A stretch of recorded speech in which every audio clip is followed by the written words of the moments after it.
छोटका केला के केला तोरा के दीवाने में कोई करना चाहिए। हमरा दर्द ना चाहिए, सीधा एगो सौसे केला चाहिए। हुआ मार के मन करके नई बारी जान कर चल नहीं जाइबे। ना जान, ना जाइबे। ना जान, ए तू ना जाइबे। ना जान, जाइबे कि ना? ना जान, ना जाइबे। ना जान, ना जाइबे। ना जान, ना जाइबे। ना जान। अब बोल जाइबे कि ना? अब केला ले खाओ, अब केला ले खाओ। ओम करारा ओम करारा ओम करारा ओम करारा ओम करारा ओम करारा ओम करारा।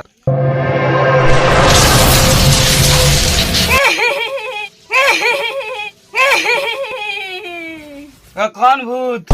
बाबा भूत। ना मनवे। ना ना ना। बोल तोरा कथी चाहिए? छोटका केला के हमरा केला चाहिए।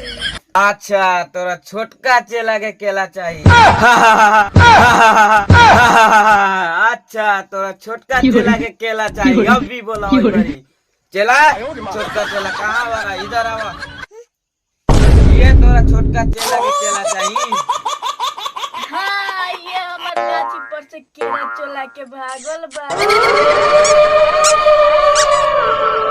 ठीक बा हमरा छोटका चेला के केला तोरा के दीवाने में कोई करना चाहिए। हमरा दर्द ना चाहिए, सीधा एगो सौसे केला चाहिए।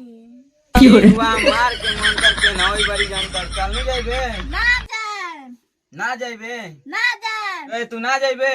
ना जान, जाइबे कि ना? ना जान, ना जाइबे। ना जान, ना जाइबे। ना जान, ना जाइबे। ना जान। अब बोल जाइबे कि ना? अब केला ले खाओ जा, अब केला ले खाओ जा, अब केला ले खाओ जा। ए तू ना जाइबे।